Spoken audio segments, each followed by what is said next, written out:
Hello नमस्कार दोस्तों chapter number 5 के ऑब्जेक्टिव हम लोग करने वाले इस पर्टिकुलर लेक्चर में ओसीएम में 20 मार्क के ऑब्जेक्टिव आपको आउट ऑफ मार्क्स लाना बहुत जरूरी है। और चैप्टर नंबर 4 ये जो आउटसोर्सिंग वाला चैप्टर है दोस्तों, इसमें से बहुत ऑब्जेक्टिव आते हैं, ट्रस्ट मी।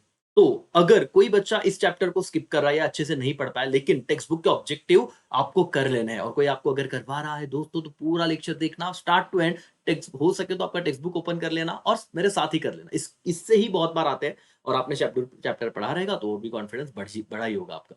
चलो बिना समय गवाए दोस्तों आ जाते हैं ऑब्जेक्टिव पे। रिवर्स में हम शुरू करेंगे ए टू जे। अगेन हर चैप्टर की तरह यहाँ पे भी कहानी है, दो 10 हेडर हमें कंप्लीट करने 9 से 10। ठीक है, तो वन सेंटेंस छोड़ के बाकी सब हम कंप्लीट कर लेंगे और आपको लॉजिक के साथ में बताऊंगा, और एक लेक्चर में आपकी सारी चीजें हो जाएगी करके। तो प्रोसेस को शुरू करते हैं दोस्तों। सबसे पहले ये वाला सवाल, अरेंज इन प्रॉपर ऑर्डर, जिसमें से ये वाला क्वेश्चन तो मार्च 2022 में आ भी गया है। ठीक है, सो इसीलिए इसे आप इग्नोर नहीं कर सकते, ध्यान से पढ़ के जाइएगा। सर क्या होता है, सबसे पहले आप लोग रजिस्ट्रेशन करते हो, स्टेप नंबर 1।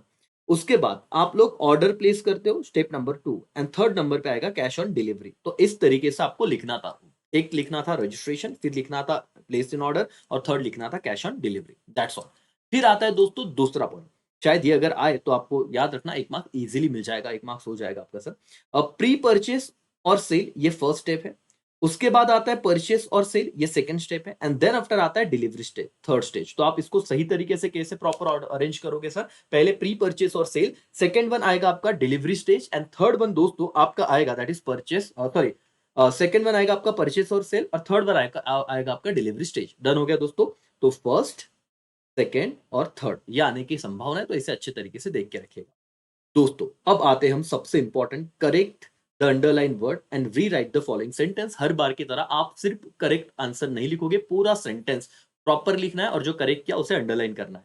ठीक है सर, चलो यहाँ पे ध्यान दीजिए, पे अटेंशन दोस्तों।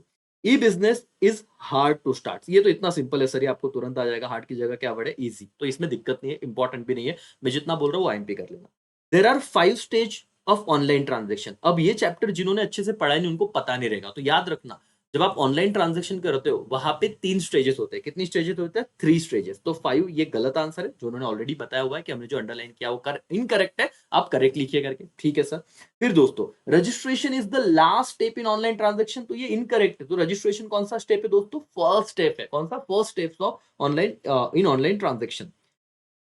Digital cash is in form of plastic currency, ये दोनों आईएमपी कर लेना, 4 और 5। तो डिजिटल कैश जो है ये इलेक्ट्रॉनिक करेंसी के फॉर्म में होता है। तो इंपॉर्टेंट है क्या बेटा, digital cash is in form of electronic currency. किस फॉर्म में होता है बेटा, इलेक्ट्रॉनिक करेंसी करके। फिर KPO include less knowledge based specialised work, तो ये गलत है सर। केपीओ में तो ज्यादा नॉलेज प्रोसेस आउटसोर्सिंग है ना, तो यहाँ पे क्या होता है, मोर लगता है। ठीक है, तो ये वाले वर्ड थे कुछ जो आप ध्यान दीजिए। आपका जो रीराइट द सेंटेंस है वो हो चुका है दोस्तों। बताओ इजी था कि नहीं। यस सर, कोई दिक्कत नहीं। सिर्फ इंपॉर्टेंट मैं बताऊंगा कितने स्टेप्स होते हैं ऑनलाइन ट्रांजेक्शन में, 3 स्टेप होते हैं। केपीओ में ज्यादा मोर नॉलेज लगता है, और यहाँ पे डिजिटल कैश है, इलेक्ट्रॉनिक करेंसी होता है करके। ठीक है सर, चलो ये वन सेंटेंस हम बाद में देखने वाले। यहाँ पे देखो सर, रजिस्ट्रेशन। अब ये आपको मैंने कहा ना, ये अगर पेपर में आया तो डरना मत, आपको सबसे इजी होता है, क्वेश्चन इधर ही, आंसर इधर ही दिया होता है, जो आपको सिलेक्ट करना है। रजिस्ट्रेशन ये कौन सा स्टेप है दोस्तों, फर्स्ट स्टेप है। ठीक है, सुपर, ये बहुत इंपॉर्टेंट है, आप सुनना, आपको ना आगे जाके ये बहुत यूज होने वाला है। वेरी वेरी इंपॉर्टेंट चीज दोस्तों, यहाँ पे ध्यान देंगे सब बच्चे, यहाँ पे ध्यान देंगे करके। बहुत इंपॉर्टेंट चीज है, super set of e commerce. बोलो मेरे साथ, ये बोलना है आपको, super set of e commerce. One second मेरे साथ बोलिए, super set of e commerce. क्या बोला मैंने, super set of e commerce, इसे कहते हैं ई बिजनेस। सर मैं बोल रहा हूं बहुत इंपॉर्टेंट चीज है, आप लोगों को बहुत काम में आएगी। वन सेकेंड मेरे साथ बोलना है, सुपर सेट। कौन सा सेट, सबसेट नहीं बोला मैंने, क्या बोला, super set of e commerce e business. ठीक है, लास्ट स्टेप क्या होता है, हमेशा लास्ट स्टेप हमेशा पेमेंट होता है सर। ठीक है, तो लास्ट स्टेप क्या रहेगा, पेमेंट। उसके बाद subset of e business that is e commerce. बेटा अब ये ना बहुत इंपॉर्टेंट चीज है, मैं आपको आगे बताने वाला हूं। देखो अगर सुपर सेट आया, super set of e commerce का क्या है बेटा आंसर, ई बिजनेस था। लेकिन सबसेट ऑफ ई बिजनेस क्या हो गया, ई कॉमर्स। तो डेफिनेटली उल्टा ही रहेगा कि नहीं रहेगा, यस और नो। तो ये आईएमपी स्टार मार्क करके रखो, super set of e commerce e business, लेकिन सबसेट ऑफ ई बिजनेस तो ई कॉमर्स। ठीक है sir. Okay, B to B का मतलब क्या रहेगा, बिजनेस टू बिजनेस। ये तो बहुत सिंपल था, दैट्स ऑल सर। यहाँ पे आपके ये वाला जो select the correct option and complete the table, ये वाला क्वेश्चन डन हो गया। चैप्टर नंबर 5 बहुत इंपॉर्टेंट है दोस्तों, सिर्फ सुपरसेट सबसेट की चीज याद रखना। Superset of e commerce e business है और ई बिजनेस का सबसेट ई कॉमर्स है, ठीक है सर। ओके दोस्तों, जहां पे ऑप्शन ही नहीं आते वाला क्वेश्चन बहुत अच्छा करना है हमें, ध्यान दीजिएगा। The process of contracting business function to specialise agency, इसे आउटसोर्सिंग कहा जाता है। बहुत बच्चे इसे याद तो कर लेते हैं लेकिन स्पेलिंग याद नहीं आता सर उन्हें, ये बहुत बड़ा दिक्कत है। तो आप ध्यान में रखना, the process of outsourcing a business function to specialise agencies is known as outsourcing. अच्छे से स्पेलिंग याद रखना बेटा, इसे क्या कहते हैं, आउटसोर्सिंग कहते हैं करके, समझ में आया?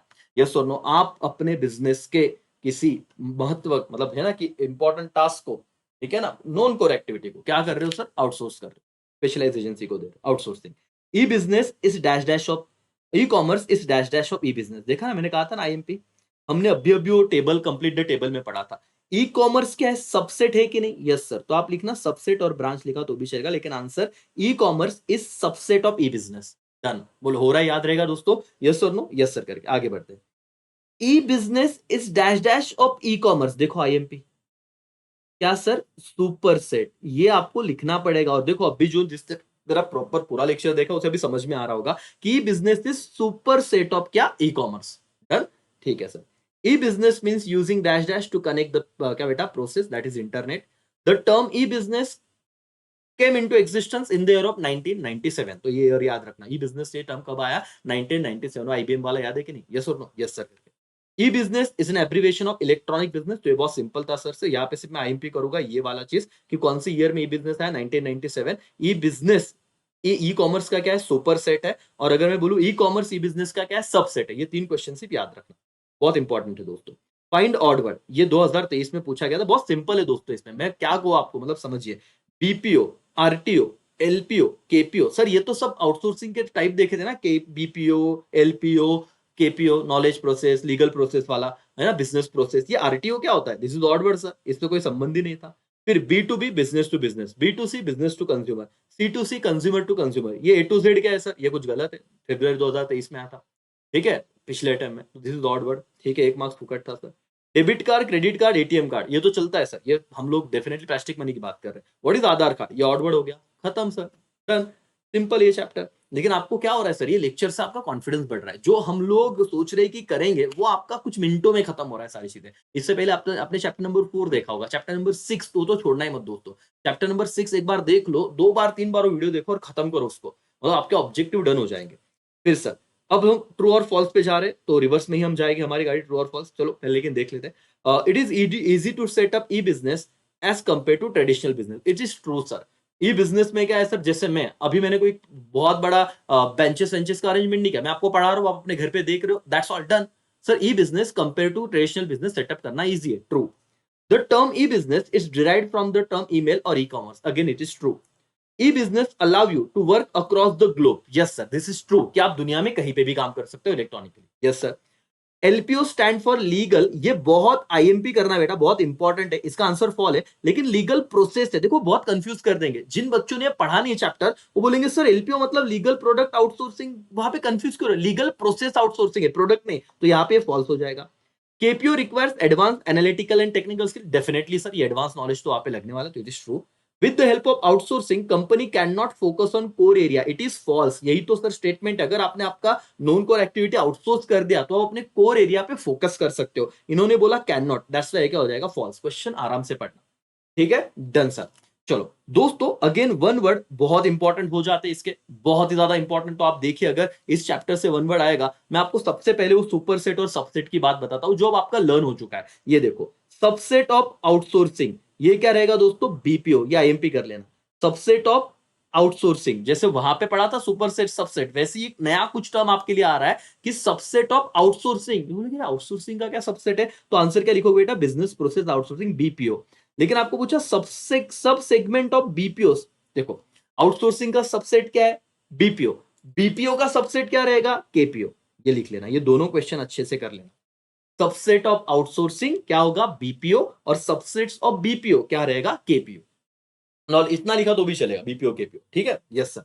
One of the value added BPO service which involve legal work, again ये सभी आईएमपी बेटा, लीगल वर्क को क्या बोलते हैं, लीगल प्रोसेस आउटसोर्सिंग, एलपीओ। ठीक है ना। One of the value added BPO service, BPO का वैल्यू एडेड सर्विस क्या है सर, एलपीओ, लीगल वर्क आया तो एलपीओ, समझ में आएगा बेटा, लीगल वर्क का इसलिए क्या बोला मैंने, एलपीओ। तो अगेन ये तीनों इंपॉर्टेंट हो गए।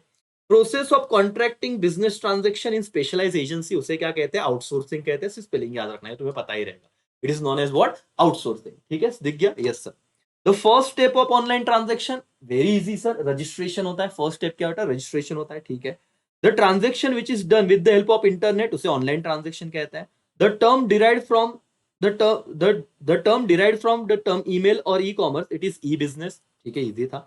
The stage where goods bought are delivered to the customer, इसे कौन सा स्टेज, जब गुड्स डिलीवर होता है उसे कौन सा स्टेज कहते हैं, डिलीवरी स्टेज। वेरी सिंपल था दोस्तों, कोई दिक्कत नहीं है। चलो मेरे साथ आप रिपीट कीजिए, जो इंपॉर्टेंट है मैं यहाँ पे स्टार मार्क कर रहा हूं। पहले 8वां, one of the value added BPO service, जहां पे लीगल वाला वर्क इन्वॉल्व होता है उसे क्या कहते हैं, एलपीओ। ठीक है। सब सेगमेंट ऑफ बीपीओ केपीओ, और सब सेगमेंट ऑफ आउटसोर्सिंग बीपीओ, याद रखना करके। ठीक है। इसका आउटसोर्सिंग वाला सिंपल था, रजिस्ट्रेशन करना पड़ेगा, पहला स्टेप होता है ऑनलाइन ट्रांजेक्शन, अगर आप इंटरनेट के थ्रू कर रहे हो। The term derived from e business, e commerce, that is email और e commerce, that is e business, और डिलीवर होता है उस स्टेज को डिलीवरी स्टेज कहते हैं। दैट्स ऑल, कोई दिक्कत नहीं सर, बहुत ही सिंपल था। ठीक है। मैच द पेयर्स आपके सामने है। ई बिजनेस, इसे क्या कहा जाएगा सर, इलेक्ट्रॉनिक बिजनेस, खत्म, 1 मार्क्स। और ये आता है वेरी वेरी इंपॉर्टेंट ऑब्जेक्टिव में, आपको इस मैच द पेयर्स में इस चैप्टर का आपको कोई तो 1 पॉइंट जरूर दिखेगा। फिर सर बी टू सी क्या है, बिजनेस टू व्हाट, कंज्यूमर। ठीक है सर, दूसरा हो गया। फिर आउटसोर्सिंग क्या है सर, 6 नंबर, बीपीओ। आईएमपी करो बेटा, अभी अभी आपने देखा था आउटसोर्सिंग का सबसेट क्या है, बीपीओ। ठीक है। डिजिटल कैश को क्या कहेंगे, some exist only in cyber space, ये भी आ जाता है, important. Digital cash exist only which place, cyber space. Okay. Registration, ये कौन सा स्टेप है दोस्तों, फर्स्ट स्टेप है। दैट्स ऑल, ये बार बार आप देखोगे तो इसी के इर्द गिर्द आपके सारे ऑब्जेक्टिव घूमते हैं। Done sir.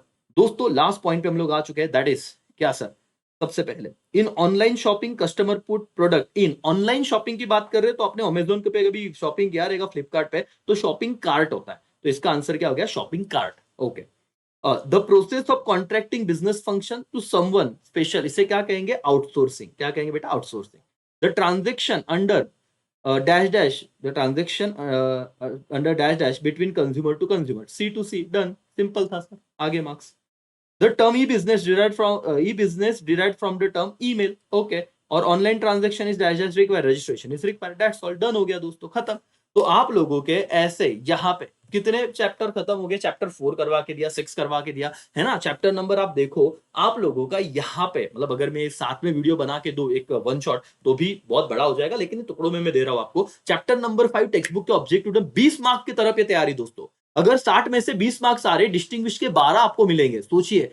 केस स्टडी मैंने बना के रखा है 6 मार्क्स, डन हो गया सर। उसके बाद आपको जो जो रिक्वायरमेंट है, इंपॉर्टेंट क्वेश्चन है, वो सारी चीजों के मैंने एक वीडियो बना के दिया, आप सिर्फ सीक्वेंस से फॉलो करो, आपका पेपर अच्छा जाएगा ही जाएगा। समझ में आ रहा है। तो इसी के साथ चैप्टर नंबर 5 हमारा डन हो गया, ऑब्जेक्टिव टेक्स्ट बुक के सब कंप्लीट कर लिए। और सर इसी के साथ आप लोगों का एक मोटिवेशन बढ़ गया कि हाँ सर अब हमसे होगा, चीजें हम कंप्लीट करेंगे, डन करेंगे। चलो दोस्तों यहाँ पे मैं रुकता हूँ, thank you so much, bye, take care, जय हिंद, जय भारत।